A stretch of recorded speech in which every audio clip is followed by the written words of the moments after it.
veseli. Man kāds jautāja sašutis, kāds tad galu galā vajadzīgs tas maks, lai tā nauda turētos.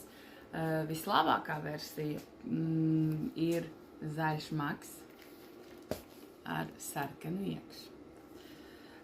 Pēc ķīniešu filozofijas sarkans maks vai sarkana aploksne, viss, kas ir sarkans, tātad aktivizē naudas plūsmu vai enerģiju, ja piesaista naudas enerģiju.